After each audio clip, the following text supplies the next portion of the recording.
7 p.m. Pacific time, that is. We all about that rock life.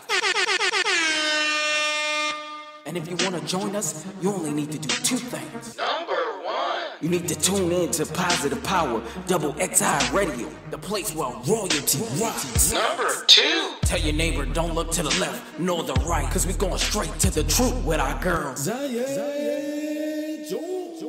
Hi, this is Rock Life with Zion Jones, listening to Positive Power Double XI Christian Radio on Speaker Radio and Facebook Live. It's a love thing.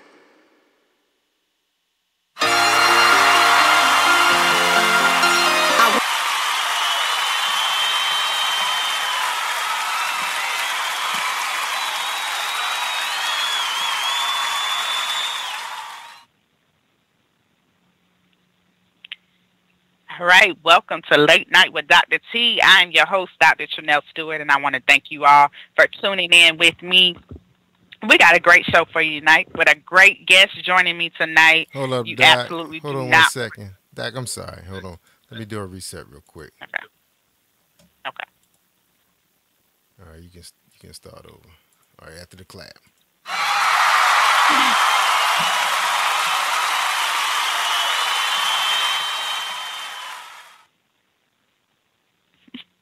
Welcome to Late Night with Dr. T. I am your host, Dr. Chanel Stewart.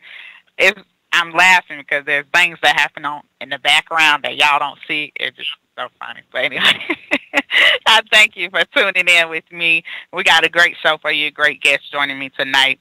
You absolutely do not want to miss this. Be sure to like, share, and support this ministry. Okay, guys, not just this show, but this great network, Positive Power 21 and Music Vision TV, where we are in full effect with the Music Vision TV. If you have not been tuning into that over the weekend, it's airing 24/7 on the weekend, so you guys make sure you tune into that. See some great videos that we've been getting in and stuff, so you guys will be blessed by that. All right? We're constantly bringing you the power that is within indie gospel music and stories and testimonies that will center around what we do. This is ministry, all right? But what we got going on tonight is going to be a little bit different, but actually, to me, it's kind of the same thing. I love spoken word, and we got a spoken word artist on with us tonight that will be, just sitting and chatting with us for a little while. And so I'm a big fan of getting to the heart, and that's why I love music so much. It speaks a different language. It can get to the heart of those that will otherwise never experience the love of God because they're so busy running from the four walls of the church. But music, it allows us to speak about the root of our experiences, to show someone they are not alone. In addition, it allows us to really find comfort in the testimony of the artist. I love last night's episode on Pep Talk with Reed. Her guest was Pastor Marilyn, and I met her a few weeks ago alongside Ree when we went to an event she had down at her church.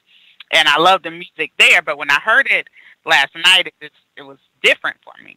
I was listening to them speak about the seasons and cycles, and we know if you've been listening to Ree's show, we've been talking about that a lot. She's been ministering about that. God has been giving her a word on that, and it's just been amazing. And I was so in tune, and I understood where they were going and what they were saying and what they were ministering. But when her music played, that just sealed it for me. All of her music had something in common. It spoke to victory over trials. I mean, I got goosebumps listening to it, and my eyes were filled with tears. And I don't cry, y'all. I'm hard. I don't cry. But anyway, I had tears in my eyes. Just had goosebumps listening. I felt every word from her experience, but also I was just filled with joy from where God took her from the place that she was in. She was grieving for her son, losing him, not knowing how to move forward. I can't even imagine that feeling and being in that place.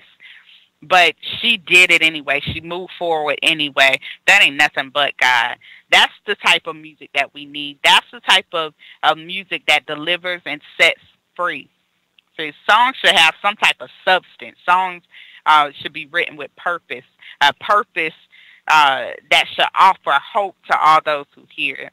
All right? So I want to encourage all of you listening that there is purpose in your circumstance. If you did not go back and listen to Dr. Paul Kelly's show, and when I say powerful, him and Paula G and Jerry just spoke some life-giving words, and you guys definitely just got to go back and listen to that. It was powerful. But we're going to get into that a little bit more in a moment when we bring on my guest of the evening. But before I do, I want to take a quick break and hear one of my favorites from Mr. Kent Osborne, K.O. Here is Soaring. We'll be right back after this.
I'm a two-time loser, convicted felon. The path that I chose led me to doing time. Cause when you're living in sin, trouble ain't hard to find. Mom always told me you'll be dead or either in jail. I never understood what she meant until I failed.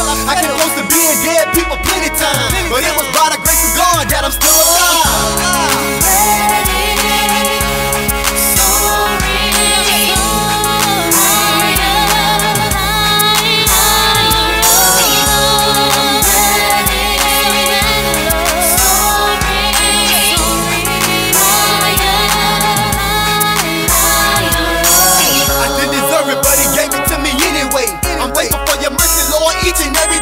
It ain't a day that goes by that I don't talk to you.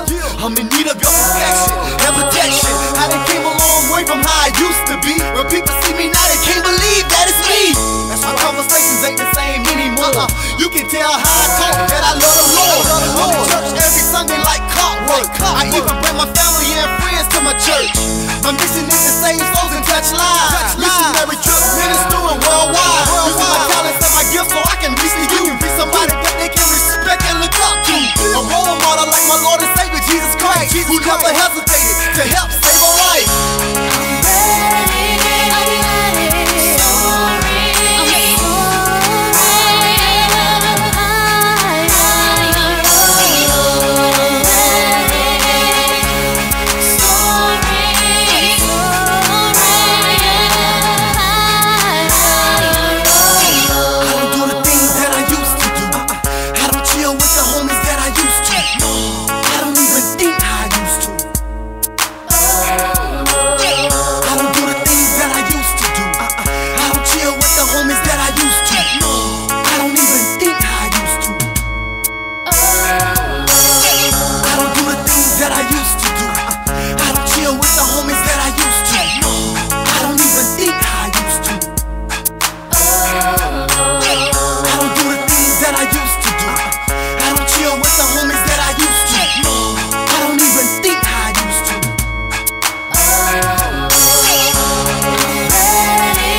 for your protection and your protection.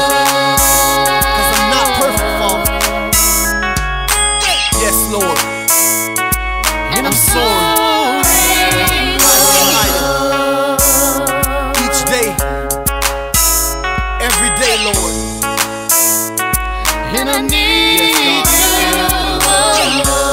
I need you, Father. I can't do this without you, Lord. And I'm so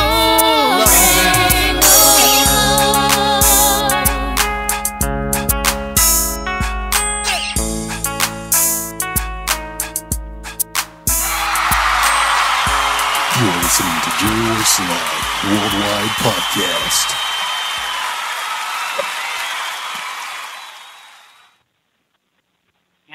All right. Welcome back. That was Soaring by Kent Osborne, K.O., one of my artists from You First Management. I tell him all the time how proud I am of him, just watching him doing his thing for Jesus, all unashamed and stuff. It's something to be admired, though. It's something to be admired. We will be meeting up with him in Vegas. We're going to be leaving out in the morning. Me and Ree will be, our flight leaves in the morning, so we'll be heading out from Florida, getting there sometime tomorrow night. I think it's like a 9-hour flight, which I am not excited about. And we're going to meet up with Trent Gaddison as well. All three will be live in Vegas. We're going to shut Vegas down, y'all. Y'all know how they do. Vegas ain't even ready for that. These guys are something serious. You hear me? I love each and every one of them. They all have been through and lived to tell about it. I commend each and every one of them, and I'm honored to work alongside them. All right.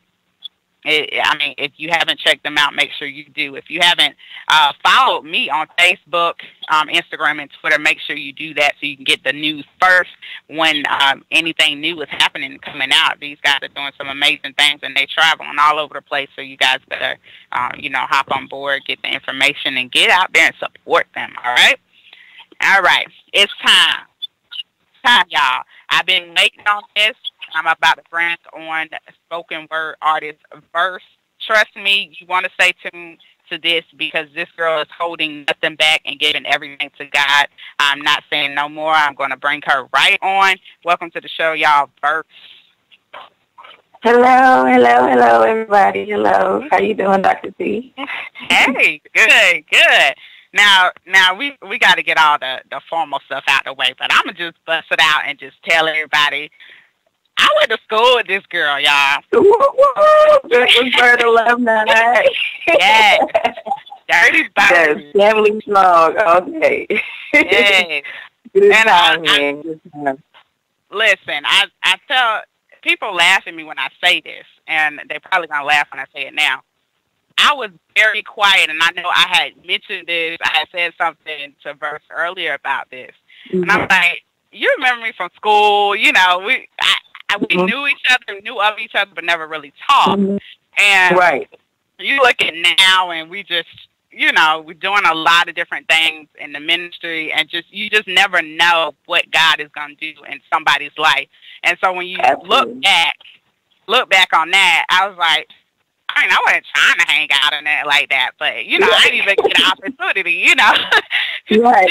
She was with the cool kids, y'all. I was quiet, Nobody believes me, Verse. They don't believe me. I'm trying to tell y'all, she was quiet and really reserved, and she was athletic. And I'm telling y'all, like, you'd have never thought she ever spoke. So now, like, hearing you now, it's just like, wow, like, all that was stirred up in you all this time. But everything comes into fruition when it's supposed to. So this is your time for that. So, and you're doing it with diligence. So I'm proud of you, man. This is dope. This is really dope. Amen. Well, I'm proud of you, too. We're talking about stop telling our business. I can tell all the business I want to tell. Sorry, Ree. I see her in the morning. I don't want her hitting me in that. My God from Zion. That's y'all. She always tripping. All right. Anyway, we're going to get right into this. one of my biggest things first, and I say this is my motto for the show, can't nobody tell our story like we can, all right? So you go ahead and tell us a little bit about yourself first. Okay, so I'm originally born from Boston, Massachusetts. I moved here to North Carolina, I think, in '97. I went to, first person I met here was a person named Shea Sullivan, and then there's just been a great array of people I've met since then. Oh, Shea. Yeah, she was the first person that ever came to me. The first time I ever came to Douglasburg. So shout out to her for that. And then just all the people that have been in my life since then have just been awesome and supportive. Just since I've turned over to my ministry, which started pretty much when I was young. I used to like to write short stories and plays. And then I realized I kind of was really into music first and just more so the lyrics and how people could paint a picture or tell a story with words. And I began to play with that. And that's how I got into poetry first. So poetry started off as my first love, my first form of expression without, my mama getting on my tail for what I really want to say. So that was my little diary of the things I wanted to get out. And then through the course of life, like as I got into like my teenage years and younger adulthood, I started to, it got me through times that I felt like were probably, I thought were the hardest for me. Of course, we all think that times are hard when we're teenagers, but it got me through a lot of trials of just, growing up as a young woman. And then just with things I struggled with from childhood, just, with my father and things like that. So it helped me through a lot of those times. And then there was a point in time where, of course, I went off to college and then I cut up a little bit, so I kind of forgot about it. And it was heartbreak that led me back to poetry. And then that led me to the platform of spoken word. And there were a great array of artists that I ran into that actually introduced me to the world of spoken word. A few of those names would be LJ and Ian, Determined. Those are all well-known poets around here as well. And they actually were very embracing. And they taught me how to take my words and to put them into action, and so that emotion can be felt and heard by other people, and not just in my notebook. So from there, I want to say in 2012, December 2012, I did my first slam. I came in third place. There was a girl that was really nice there, and I was like, when I was there, I was like, I'm going to beat her next time. So I think I did. I really was like, I'm going to beat her next time. But she was really good. Positive messages. I liked her a lot. She inspired me to, step my game up. So then I wanted to say in around February of 2013, I got in another slam, and in that slam I qualified to compete for the Marquee Slam, and I won that year on the day after my birthday. That was the first slam I ever won. I got to go to New Orleans to Slam Southern Fried. It's a big old slam competition, really big, really huge. You guys should check it out whenever you can, or if you can ever just be a part of one. It's really nice. Beautiful people. And later that year in 2013, I won Female Poet of the Year. So everything kind of fast-tracked for me, in those times. And then I kind of stopped for a little bit, raised my son, and you just have those times where God is calling you back for your purpose. And I'm kind of at that place now where it's like everything's confirmation for what's supposed to be being done. So that's just a little bit of history about first. That's me. All right. Well, that's good. I'm interested in slam. I know you briefly talked about it, but they don't have a lot of stuff like that around. At least stuff that I know of. They don't have stuff like that. And I remember back in the day when I was younger. I'm not a kid anymore. Anyway, I remember when we were at school, and there would be sometimes, and you mentioned Shea, which is also a lyricist. I've heard her before, just kind of rap rapping battles at the school and stuff like that. So there's some amazing things that come out of that. But I think a lot of it comes from the experiences, which makes it great, because you have a purpose behind what it is that you're talking about. You understand your experience better than someone else can, but someone can get touched and healed, delivered, and all that from hearing you. Absolutely. Yeah, I love it. That's kind of where, and that's what draws me to why I do what I do, and then why, of course, I'm glad he chose this ministry for me, because I think at this point we're kind of stuck in a time where there's a gap between the millennials and then you're talking about our parents and older, like where there's nobody. I think we're set here to say it can be done in different ways because people have to be reached differently. So I totally agree with you there, and I feel like showing other young, girls and boys that this is a platform they could take on to express to God and people his message and how much they love him. And I think that's awesome. Even with the different genres of gospel that you have now, like I think it's awesome that you can turn up for God now without being looked at like, I can't believe you're doing that. So I'm just glad it's evolving for the sake of evolution, just even with the generation. So yeah, I totally agree with you there, and that is what drives me to do what I do in the manner that I do it.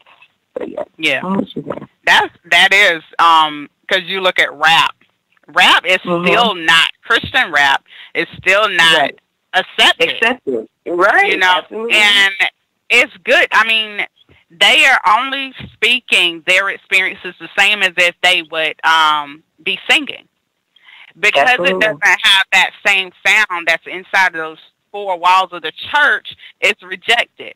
And so when I look at that, I look at how many more young people we are turning away based on the outside appearance, based on the passions that they have. Instead of turning them away, start mentoring them. And that's why I think it's important for people like you, me, and some of the artists that I have that are doing it. They're reaching out to young people and showing them it's okay. It's okay not to sound and look like that. That is a big thing for me. I'm big on relationship over religion. I'm big on that. I'm with you. We have the same vision there. Same vision. You're losing too many people. And we at the time where it's time out to be playing games or trying to play church, because to me, when you're turning people away, you're playing. Because you're not really representing what God was representing, what Jesus did when he was here. And we're supposed to be following that leading. And so we got a model right in front of us, and that's in the Word of God. And when we're turning them away, I don't know. I mean, whatever we got to do to get them up in there, get them in there, because somebody had to do it. I'm with it. Somebody had to do it. Like, I'm telling you. I'm with it. That's definitely how I feel. My concern is definitely for the young people now. There's such a misguidance now, and I just think they're severely misunderstood because they're just so different. But what people see in them as bad, as unruly, I see is strength. They have the ability to be heard in ways where we weren't scared to, or we just were content with being silent. And they are opening those doors back up, and I think we should be supportive of that in however they want to do it, especially when it's in support of following Christ. That should definitely be something we should have open arms to. But I think a lot of times, like you said, when you start doing religion over relationship, then there's too many other things that come into that factor, and then you start doing politics and things like that. And I don't say that's not what the intention of gathering, other believers was intended for. It's intended to, make everybody feel like they can be a part of something. be a part of what you believe in. And I think we lose sight of that in trying to make it look and conform to a certain way. And that's just working against us. It's definitely working against us. It definitely is. And I know I got people already asking me, are you going to spit something? Yes, she is. Yes, she is. And I'm just going to hold off for just a minute. I'm going to let her shine, all right? All right, we're just going to talk for a little while longer here. What does this ministry of spoken word mean to you? Because I know I watched a video with you, and I believe someone said pastor. Tell me about that. Pastor? Pastor. They was like, I guess your mom's a pastor. Yeah. And you got up and you said you rather do it through spoken word, and I think that's their vision for you. Yes, I know exactly what you're talking about. That was a performance I had to do on Raleigh. I know exactly what you're talking about. Okay, so, okay, I struggle with a lot. I tend to ask a lot of questions, so so I've been told, and I want to make sure I'm correct in what I say, like, and I don't want to, come off as like trying to down anything, but yeah, some people tend to impose something on you that you, that you kind of feel like it's not what was intended for you. Yeah. So, like when people say, I don't believe, and this is just in what I've been given in my own personal visions and what's been shown to me, I don't believe that this ministry is meant to be in four walls, period. I don't think it was meant for them. I think it was literally meant to branch out. Now, I understand the logic in having a church home and having, people in line to pray for you. I understand the importance of fellowship and all of those things. But I want to make sure that people understand that it doesn't end there. It doesn't end or begin there. You know what I mean? Like, if you made it to the church, then you're already stepping in the right direction. We trying to get all the people that's going away. So with the whole pastor thing, like, it sounds good, but I don't know. I don't know if that's my platform yet. I'm not sure yet. I don't know. It's about being patient. It is about being so patient. Much pressure. It's when you say pastor, it's like pressure. Like, oh man, pastor. I almost shocked you right there when I said it. Yeah. So you said, I was like, you said pastor. Wait a minute. I'm out. If that topic that. I knew I was gonna get you with that one because I seen your face on the video. So yeah. At the end of the day, whatever he has for me to do, to become, I just want to be in line to do those things, and I don't want to, be waiting too late to, get my job accomplished. If pastor is in fact in my future, I receive that. If prophetess is in fact in my future, I receive that. I'm just taking it in strides, one day at a time, building a relationship, just, grounding myself. I got a long way to go, so I'm just trying to find my way. You know what I mean? Yeah, I do. I'm the one. And see, I have to be careful what I say because, I didn't grow up in church. I didn't grow up in church, and I say that because not for a buffer or to make an excuse or anything like that, but I believe that there was a reason for that. I believe that God needed to show me himself. He needed me to learn something about him before someone else got in my ear. Because when I got saved, I didn't understand what was happening in me. I knew it felt good. I knew I heard about it, but I was an adult. you know, when I made that commitment, and the day after I made the commitment, I was like, oh Lord, what did I do?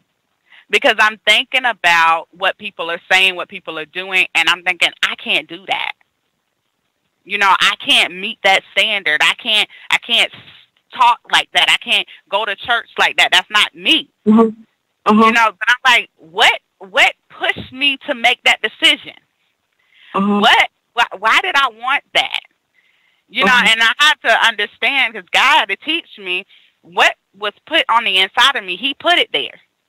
And I desired him. I wanted him because he put it there. And he was showing me, now see me. Now I'm about to teach you something about me. Because I know you, Trinell, if you make that decision, you're not turning around. Mm-hmm. Right. And I didn't. I knew I wasn't going to turn around, but I was scared to death of what people were saying, what people were doing. I'm telling you. Huh? It's really scary. It is. And it is a really, because we're creatures of habit. So naturally, anytime change comes up, we're automatically like wide-eyed and uncomfortable and like, oh man, change, like, but this has been working for me. But you got to know, anytime there's a requirement for change, and when we're talking about on a spiritual level, oh man, it's got to be something great. So once we can get out of the mind frame of comfort zones and habits, and actually learn to be open to change, however it may come, good and bad, I think we'd be more receptive. The process wouldn't be so long and drawn out, and lessons wouldn't have to be learned repetitively. So there's just, I struggle with that. That is something I struggle with. I'm terrified. Why has it taken me so long to come back and say, you know, this is what I'm supposed to be doing, or why I've been done it? Because I'm scared of sometimes, and fear is not of God. Know that, people. So you got to know when the enemy's working against you, even in your mind. So I'm saying to myself, I don't like the limelight. I don't want to, you know, and so now I'm putting self first. Like, you got to watch how you say things and watch how he plays against you to try to keep you from attaining your purpose and doing what God's called you to do. And I struggle with that. My mind works against me. So and that's encouraging for anybody who has that same struggle. You got to press through it. And you've got to do the things required. If you have to be in your word and know the instruction and know how God... Okay, baby. Sorry about that, guys. That's my thing. But that's all right. But if you want to... You have to know what things need to be done in order for the transition to happen. It's not just to sit on the couch, eat potato chips, and then hopefully God will come down and touch me and everything will be okay. Yes. Just like it's a process for you, it's a process. So there's things that have to be shed. So, I mean, I like, you're all in my mind right now, because I totally understand. It's always good when you can talk to somebody who totally gets it. Like, man, I thought I was the only one going through this by myself. Like, Lord, I know you said this would be lonely, but man, sometimes I need to talk to someone who understands. But it's. I thank God for the process that I had. I thank God for going through the experience that I had, and even now, still have to go through things. We don't never arrive. But we get better and better, you know, and so I'm not going to be perfect, but guess what? My relationship with God gets stronger each time that I have to go repent, go back to him. And that's not saying it's okay to just do things all willy-nilly. But it is okay to know that you're imperfect and that you have to depend on God. And that's the heart. That's a man after God's heart. Somebody that knows and accepts, I can't do it by myself, God. I need you. You know, and so there is a total dependence on God. And with the total dependence, you're trusting God in everything. So what does that mean? Now I know I got to spend time with him. You know, I can't understand what he wants if I'm not spending time with him. I can't understand or recognize his voice if I'm not hearing him. You know, so it forces me to have a relationship with him. Once I understand that I'm imperfect, I can't do nothing without him. So that's it. Yeah. Okay. All right. I gotta get into it. I'll let you there. All right. So, I want you to share one of my favorite poems. And I ain't even gonna act like I didn't ask you to. Okay. I was already gonna put you up last, like, so I'm gonna go ahead and knock these to you. Ask me. Go, yeah. But first, I want you to tell us a little bit about where Inspire comes from. Okay, so Inspire me. Let me think right quick. I gotta go back to like where I was at during this time. This was probably around the time my mom. Now, my mom was initially the person who was like, you want to know why you're struggling with your writing? Because you're supposed to be doing it for God, Shanika. And I was like, you're right, Mom. So she got me to start. My first testimony piece, Lamentations. She actually inspired that one by telling me to find a scripture and write about how it makes you feel. That's how I came up with my first testimony piece, Lamentations. Inspire me derived from that. Oh, I heard that one.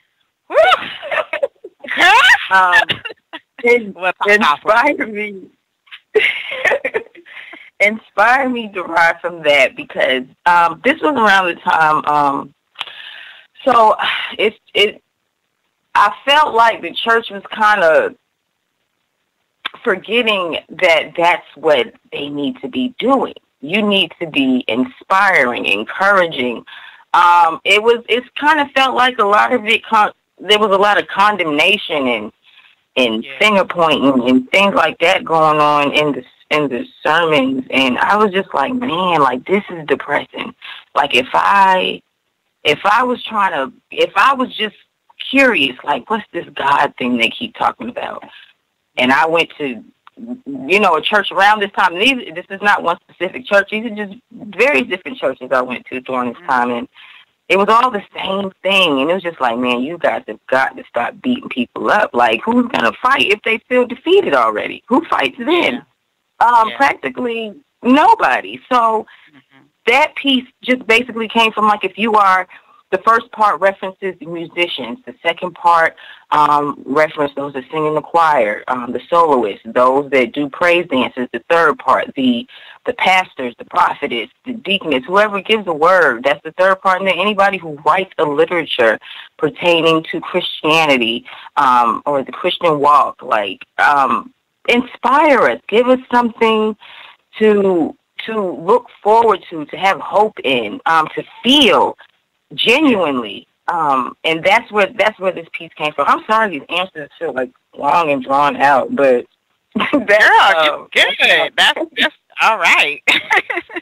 That's how Inspire Me came about. It was just a time where it just felt like it. A lot of my early pieces were directed toward the church because I was a little mad at the church. Like I'm like, man, y'all got to get it together. Like we got work to do. I'm not the most perfect church member in the world, but I still know when you talk about God's business, it's supposed to be God's business, and it's foolishness going on right in the church, and that's what I was just kind of like, no, man, y'all. So whenever I go and I do these pieces, I'm hoping it resonates with those in leadership, those in a position to where it's like, okay, that's what it's about. That's the feeling. Yeah. So that's just somebody gotta say it. Somebody gotta say it. Right. Listen, right. I ain't scared.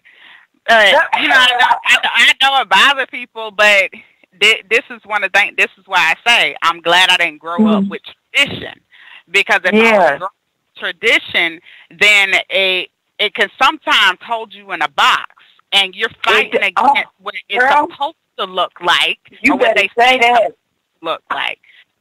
So you better say that. I'm good. Go. It's your time, girl. Go. Okay. So, for those listening, this piece is titled Inspire Me. Inspire me. Write me a symphony that takes an epiphany to my thoughts of keys played by piano hands tainted with holy oil. So that every time a key it strokes the remembrance of a picture that made the scripture I see clear again. And open my eyes that I may hear it when he plays the instrument of my heart. Inspire me and sing me a song. As a matter of fact, sing me a hymn. Remind me that in him, it is him whose hymn I can touch in my bloody dress. He's hemmed up with just a touch and some faith and replace my song with a soul. So when sung in spirit, my song can take hold and fold you in its arms so I can rest in him. Inspire me and dance for me. Prance for me, or let your feet drop down earthquakes that crack a new plan for me. For the times my feet got stuck in quicksand and I let these 2 feet dance in defeat, dance for me a dance of victory. Inspire me and give me a word. Not one of contradictions or guilty pleasures or miracles given in measures of MasterCards. I want a message that connects with, convicts my flesh when my curses seem more pleasurable than my blessings. A death in spirituality when you're feeding me flesh and I consume it. I'm not a cannibal. God gave me animals that I may feed on for nourishment. God gave you word that you may feed me encouragement. Discouragement when my cries for help are measured in tithes and wealth. Inspire me and give me a book. Not one based on your emotions or opinionated notions, but in meditation as you sat patient and waited on God's thoughts. For the fruit of the world come from his wisdom. Let him embellish your pen that it be him who bleeds on the paper. So as I read what impedes my spirit in sight and ink, does it leave your hands reddish pink from the blood you can't wash off? Write me truth and inspire me. Thank you, guys. Yes. Yeah, in the last word, write me truth and inspire me. Don't tell me what, some cliches you've heard. Tell me something from your experience. Give me something real that's tangible that I can apply to my life. Right. That plagued me. That just plagues me. How everybody else's word and literature is accepted, but when you say the Bible, it's like, oh, no, like, someone wrote that, and it's like, but you'll believe everything else written by somebody else. It's got to be true, but this one thing you can't try, like you are saying, and that's why I said, like, that truth, like, you're right, man, like, give it to me. Like, that's how I want it. I'm hungry for it. Like, I want truth, though. I don't want watered-down mediocrity. I want what's real. Mm-hmm. The Bible is God-breathed word. And it is just like he's giving it to us now. It's God-breathed. If God gives me a word and I'm speaking it to someone else, that's the same thing that's happening in the Bible. It's inspired by God. Yes, it is. You know, and man, you see what I'm saying? I'm finna get hyped up. Okay. I'm finna Ain't nothing wrong with it. There's nothing wrong with it. All right, we got a few more minutes, and I do want to ask you a few more questions. Tell us a little bit about some of the battles that you face as a result of going forward in ministry. When your mindset changed and you like, I'm giving it all for God. I don't care what you say. I don't care what you say. This is God's business. This is what I'm doing. Tell me a little bit about the battles that you face as a result of that. My battles. Man.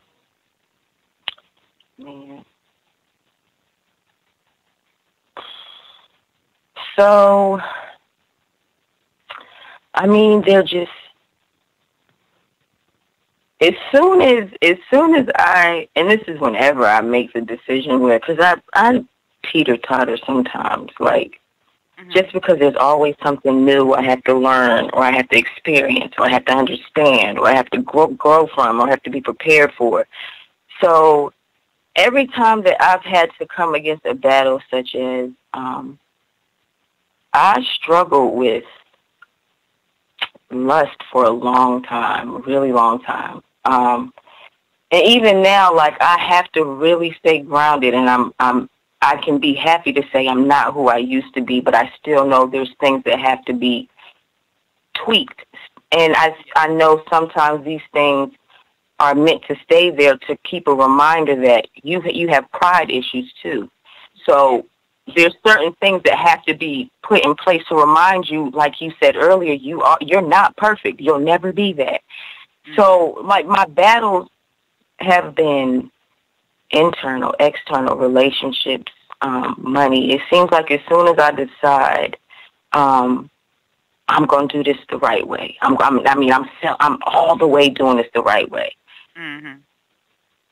It's an immediate like attack, and it's never like a little something here and there. It's meant to be devastating. Like, oh, this is gonna hurt. This is gonna make you feel some kind of way. And what I had to learn how to do in those times, and I mean, this could be as simple as I wake up in the morning and my car's just not working all of a sudden. So now I'm like, okay. Then I go and check my account. Something been overdrafted, and now I'm overdrafted. Like. And this is all in one day. Like, what? Like Sunday, I just said I'm giving it all. And then here we go Tuesday. It's all falling apart. Everything's falling apart. What I had to learn was to be thankful even in the bad times, because they won't always be that way. And so when I have my moments where I have to go to my knees and say, God, forgive me, I slipped that time. I fell off that time. I have to keep, and to be victorious in those battles, the only thing he needs me to do is know you got to keep going. You can't be stuck here. That's how I've overcome my battles, is to say, God, the biggest part of it is I'm more upset with myself for how I've disappointed him. So then I'm like, okay, well, if I can continue to do this to you, and I know how much you love me, I know what you've done for me, and I can still struggle with this or do this or slip up and do that. Yeah.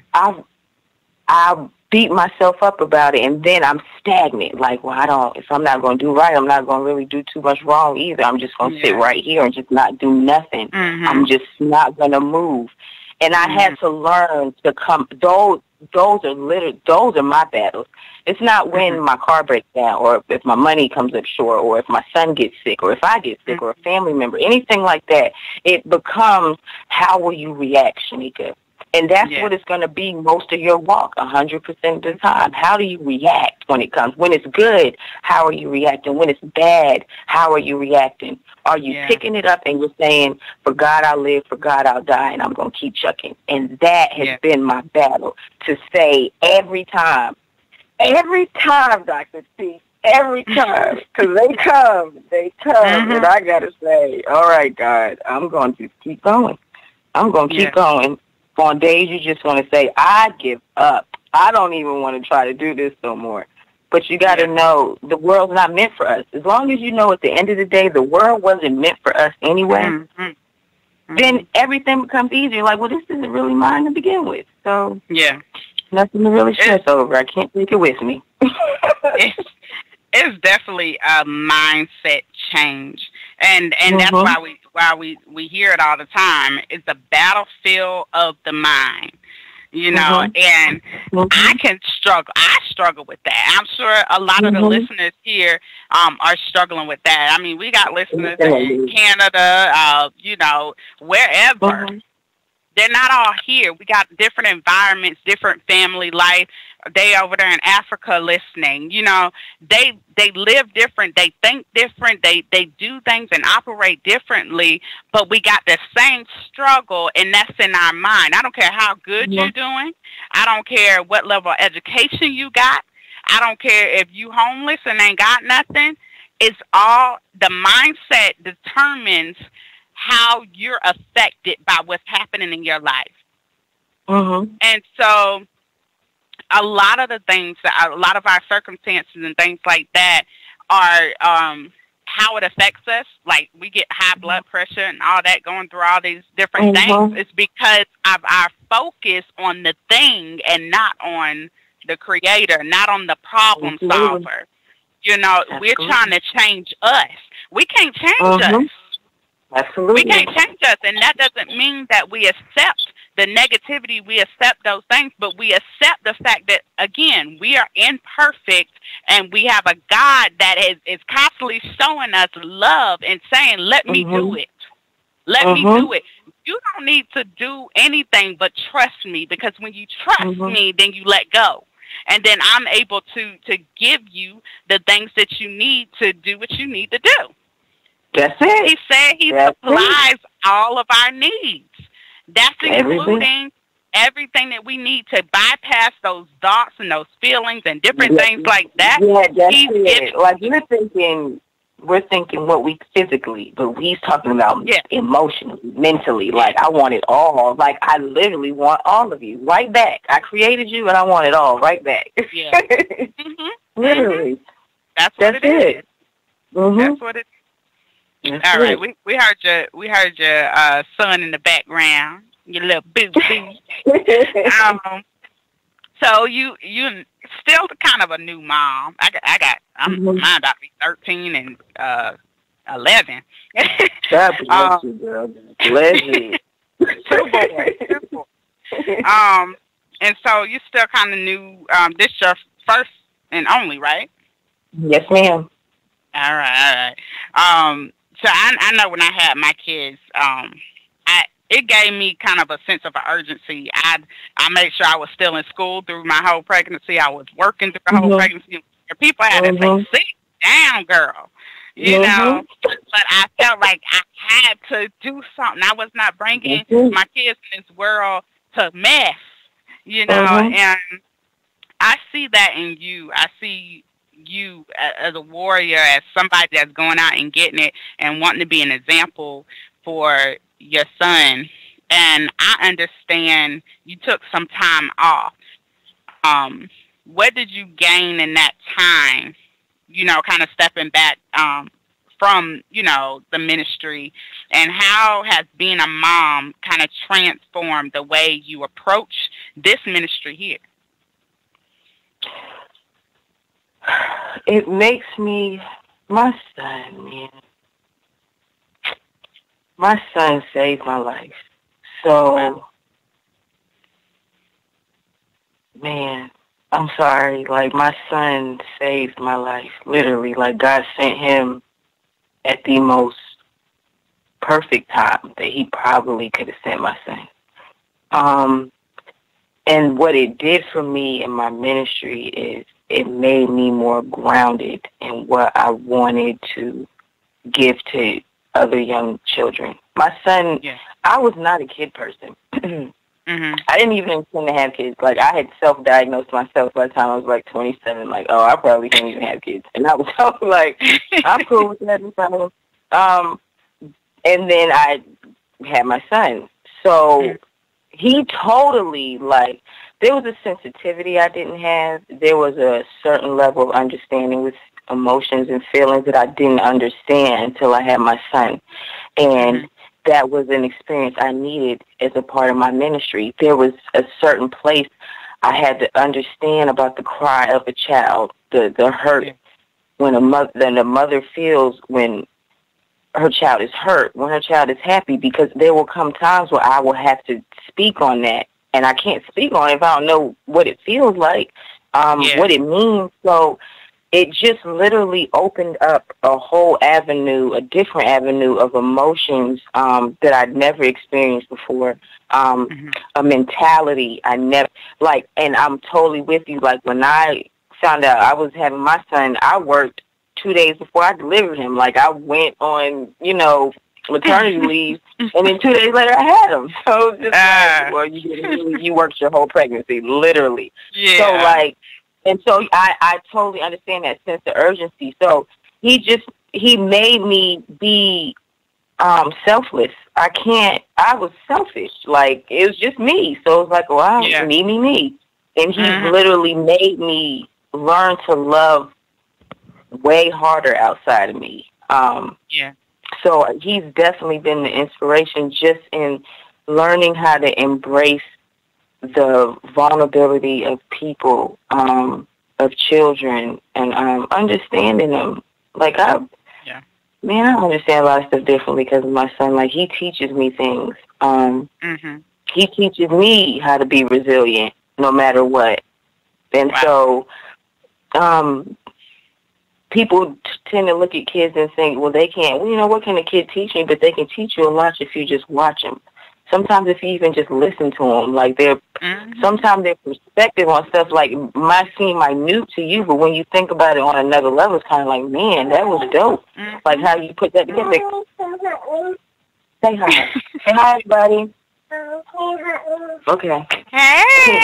Say hi, everybody. Say hi. Okay. Goodbye. He's like, go ahead. Look, I'm looking at the time. Everybody know me. I be like, what you doing? Right. He's only nice when he feels like it, man. He's a Scorpio, so he's like, no shade towards Scorpios. I'm just saying, this Scorpio is off the shade. Everybody like, go ahead. That's amazing. How and I thought about when you were talking, out of the mouth of babes. And that's what we have to remember. God can use anybody, any size, before you start talking anything in a Google Gaga. He can use them. And that needs to be understood and received. Because we can miss something not thinking that this gift that God has given us is designed to do something for us as well. To give something to us. A gift, it presents something to you. It gives you something good, you know, and our kids, mine, I know they teach me stuff, you know. I teach them some stuff, all right, but they teach me for sure. They teach me a lot, you know, and I really grateful to God that He's given me the opportunity to raise His kids. You know, and I have to remember that as well.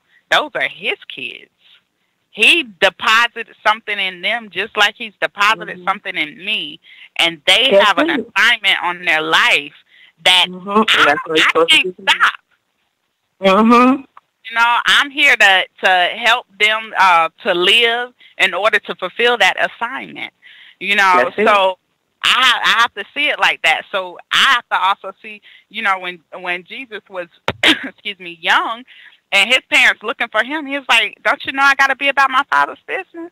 That's it. I got nothing to do. What you looking for me for? Somebody said that. That might have been my pastor that day, and that thing rocked me. I was like, "What?" Somebody said it, but I think about stuff like that. That's 12 years old. You know, they got to be. My son told me one time, and I know we got to wrap up.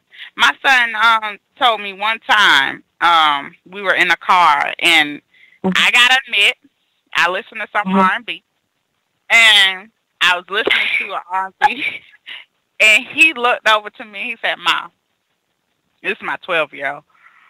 I said, "Yes, son."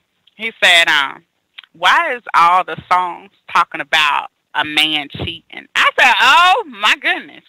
He called it, and I said, at 12 years old, and now, to be honest, I wasn't even listening to what was going on. I was thinking, you know, just had the music kind of down, and he tapped me, and he's like, "Mom, why are they talking about?" See, he was paying attention. Now I gotta pay attention. Now he done taught me something. I need pay attention to what I'm depositing in me, because even though I like the music and I'm grooving to it, and you know it take us to places we don't need to be, and my son had to check me. The correction. He sent him to correct you just as fast. Let me correct you, right? And he didn't even do it in a manner to where it was like, he just showed it to you through your child. Like, just that tender about it. Like, he was that tender about it. Like, this doesn't even... Let me just show you something. And then you just had the mind to actually receive what was being said to you. Exactly. Girl, I struggle with that. Now, don't get me... So, Saints, and I'll admit, since Dr. T admitted too, so I was a major hip-hop head. And this... Why? Because, of course, it incorporates that lyricism, that picture painting, and things like that. So, like, I had gotten I was having a conversation with a good friend of mine, and it was pertaining to music. And we were just, going back and forth about things that would have to be given up, and habits and things like that. Mm-hmm. And he goes, you have to tone down that hip hop music. And I'm like, what? I'm like, what God they say stuff that makes me go right to God? Like, there's just certain times, like, I'm just like, man, but I get it, because those moments where I'm not getting that, I'm getting something else. And subconsciously, we don't pay attention to how that affects our everyday living. So, and that story was just in agreement. Like, I totally agree with you. And just having to, as much as we might not see the harm in it, it's there. It's there, and even the smallest things. So you just have to be so mindful now. And now more so than ever, because the world is just letting you have it however it comes. There's no, what do they say now? There's no filter. There's no filter. That is definitely true. That is definitely true. Yes. Well, there's no filter. Verse, I have had a good time with you. The time has ran away from us, and we're going to go ahead and wrap this up. Please tell the listeners how they can get in touch with you, how they can hear some of your stuff, and how they can support you. Okay, so you can find me on Facebook at Shanika Boston-born Whitfield. You can also find my page Verse, that's capital VERSE, at Verse Shanika, and you can see some of my performances on there. And you can also email me at pvtwhitfield@gmail.com. So check me out, guys. Amen. And we got listeners all over the world, so you're gonna have some people checking you out. Definitely. You guys, I've been blessed by her ministry, and I'm sure that God is going to be doing some amazing things coming up in the future, and, I just can't wait to see what God is going to do. But I thank you and appreciate you for coming on and sharing your testimony and sharing a little bit about what God is doing in your life. Thank you for that. Thank you for having me. I really appreciate it. Amen. And thank you guys for listening. All right, guys, that is our show. Tune in with me every Tuesday at 10:30 p.m. right here on the Positive Power. Make sure you keep up with us, because we got a new show coming to Positive Power. It's My Journey with Paula G. Now, y'all know that's going to be hot, and they got live performances on that as well. So you make sure you tune into that. Again, we got Blackout Live coming soon. You guys make sure you stay tuned, and because we should be releasing some dates out here soon for that. That will be on the pay-per-view. And don't forget to check us out on Positive Power. Next Man Up, the docu-series that's been going on. Definitely make sure you check that out. Guys are going to be blessed by that. Every Saturday morning about 10 o'clock, you tune into that and hear some powerful messages, uplifting words of encouragement from some guys that are in the industry that really, really doing their thing for God. So you guys be blessed by that. Also, make sure I'm not forgetting nothing. Don't forget to go to Vogma.org. That's VOGMA.org. And make sure you vote. All of You First Peoples is up for awards, guys. And if you follow me, you know that I've been listing it.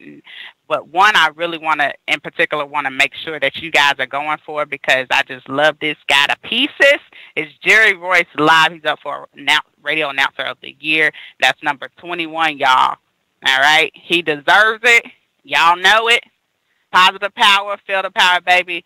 Make sure you stay tuned for all the shows and stuff that are coming up. The replays will be playing again on Wednesday morning, so you guys make sure you stay tuned. All right, I love you. See you again next week. You're listening to Royce Live Worldwide Podcast. Can you feel the power?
2007. I'm a two-time loser, a convicted felon. The path that I chose led me to doing time. Cause when you're living in sin, trouble ain't hard to find. Mom always told me you'll be dead or either in jail. I never understood what she meant until I failed. I get close to being dead people plenty time, but it was by the grace of God that I'm still alive.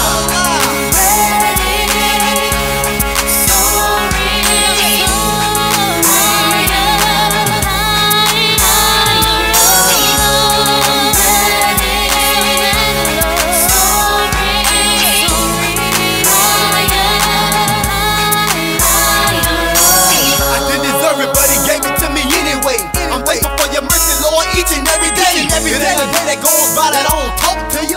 I'm in need of your perfection and protection. I done came a long way from how I used to be. When people see me now, they can't believe that it's me. My conversations ain't the same anymore. You can tell how I talk that I love the Lord. I'm in church every Sunday like clockwork. I even bring my family and friends to my church.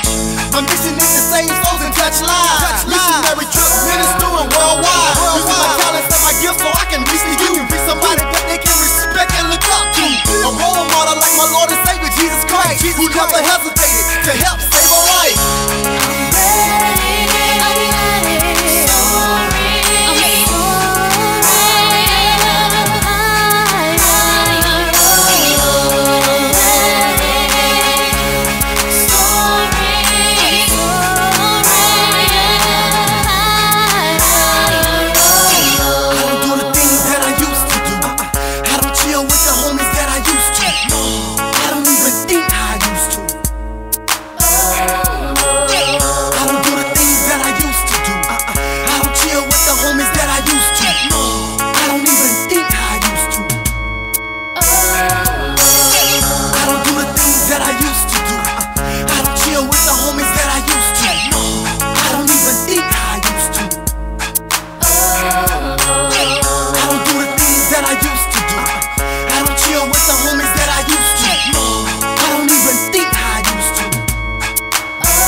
I'm ready.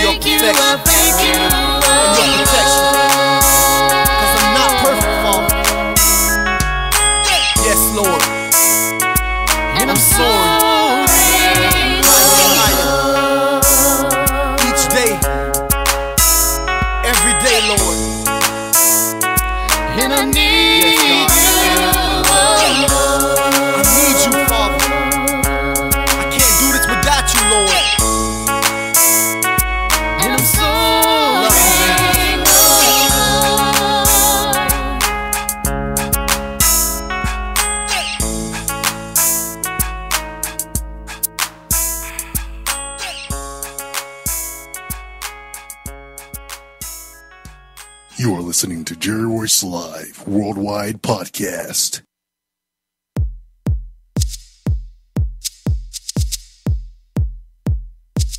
Lord, thank you for using me.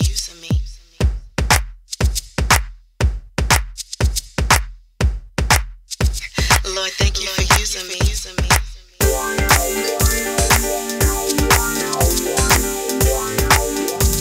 Lord, thank you for using me.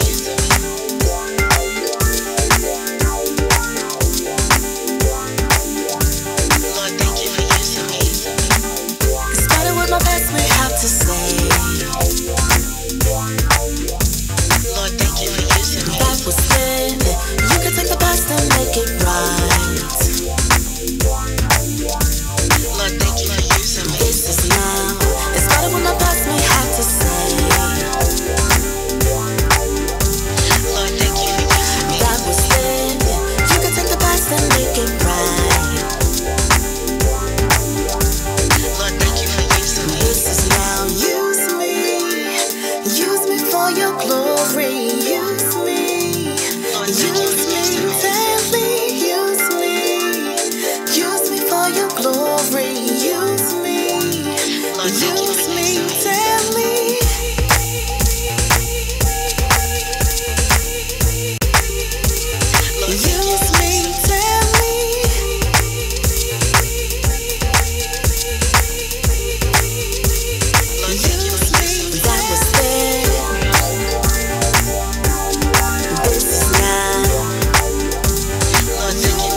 me.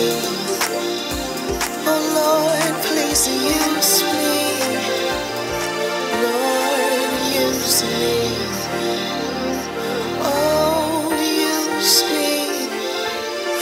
Oh Lord, use me. I surrender for you to use me. Oh, use me. God, use me. In spite of what it may have been, Lord, use me. Clean me up inside and use me. I don't mind. I don't mind. I don't mind for you to use me. Use me for your service, Lord. Use me. Use me for your service, Lord. Use me. Use me for your works, Lord. Use me. Use me, Lord. I give everything I have. I will give it unto you. I give everything I have in me, and I will give it up to you. I give everything I have, and I will give it up to you. I give everything I have, I will give it up to you. To use, to use, to use.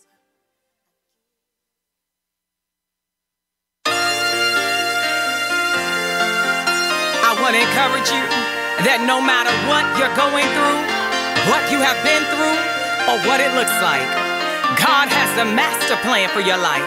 And He can turn your worst days into your best days.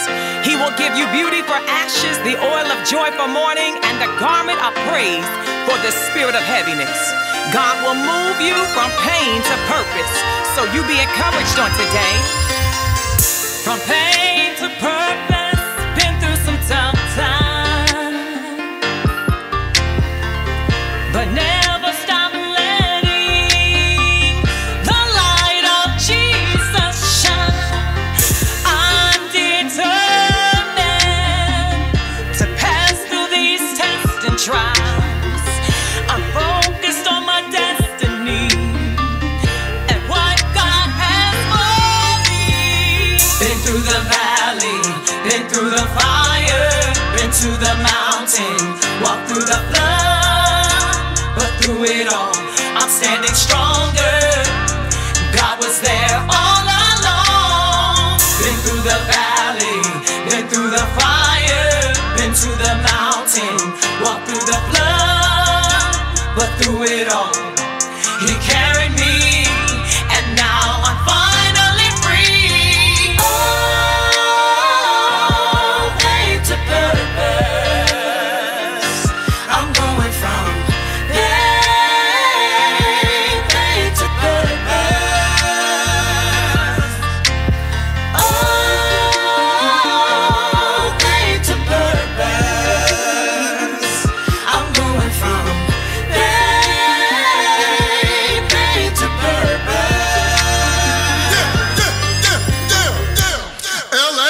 LA, let's get it. Making boss moves. That was his ticket. Till I got the call. I felt I lost it all. A mama broken hearted, a family feeling lost. Having faith, you see. We put our trust in God. We got deep. Long live the boss. He's got his angel wings and a fresh start. From pain to purpose, I got a new heart. I'm determined.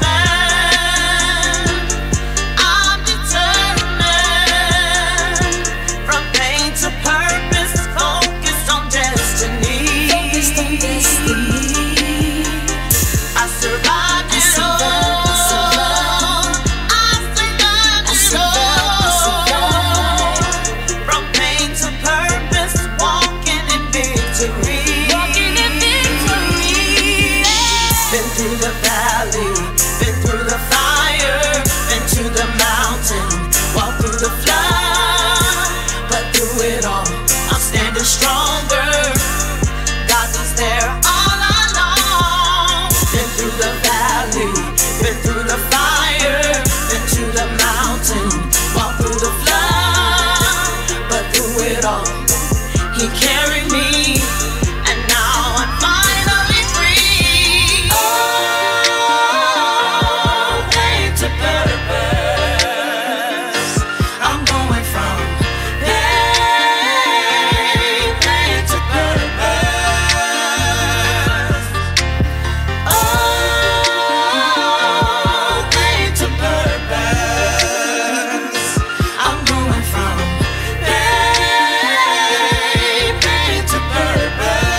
Been through the valley, been through the fire, been to the mountain, walked through the flood, but through it all, I'm standing stronger. And God was there all along. Been through the valley, been through the fire, been to the mountain, walked through the flood, but through it all, I'm standing stronger.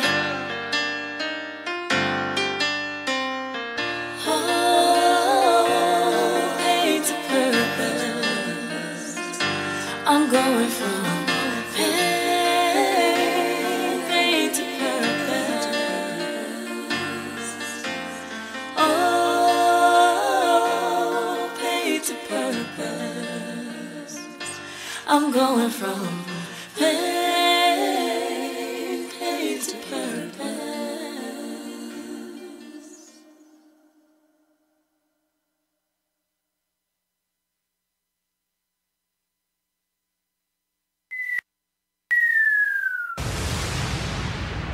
Mondays at 7 p.m. Pacific time, Eddie. We all about that rock life.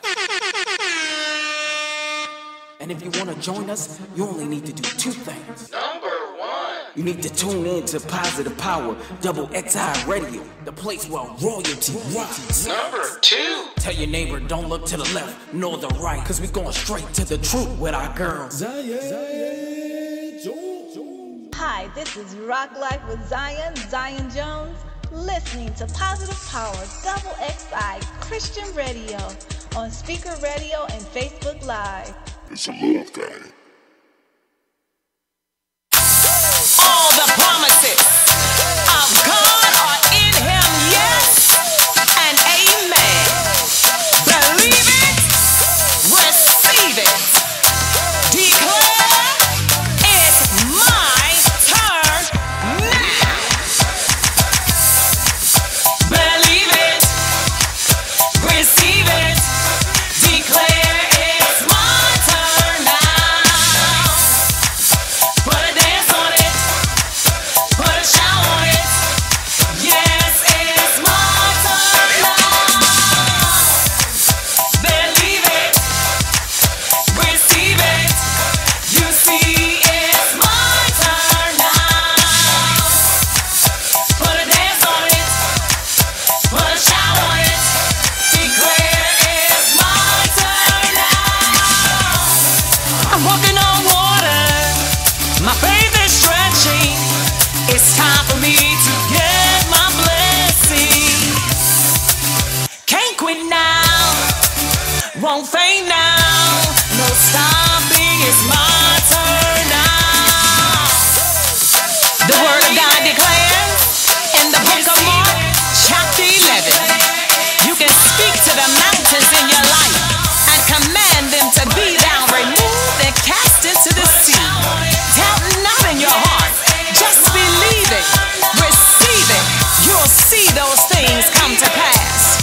We serve a God that can do the exceeding abundantly above all that you could ask or think. Just believe it, receive it, and watch God move on your behalf. Yeah, I'm walking on water.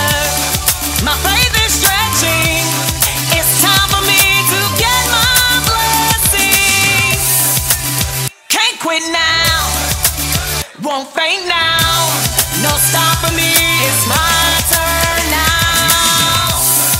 Living for Christ is the best life. He paid the ultimate sacrifice. Now there's God and join us with Christ. I declare it's my turn now. Believe it, receive it, declare it's my turn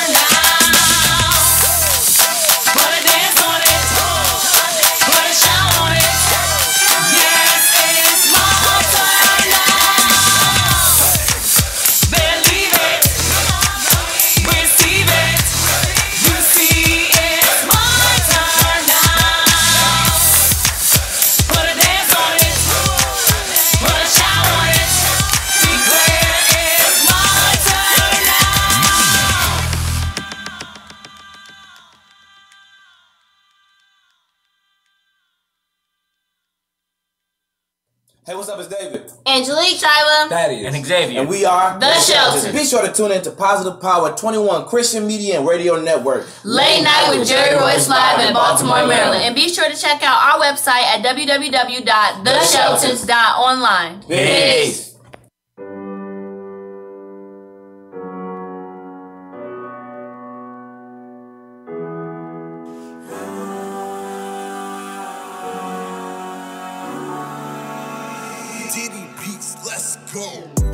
I ain't afraid to rep his name all day. No matter where I'm at, I stop and give him his praise. Not just on Sunday, I ride for this every day. Alright. It's him that watches me. It's him that walks with me. And when I pray, it's him that talks to me. Don't know about you, but I ride for this every day. You know I ride for this every day. I ride for him cause he rides with me.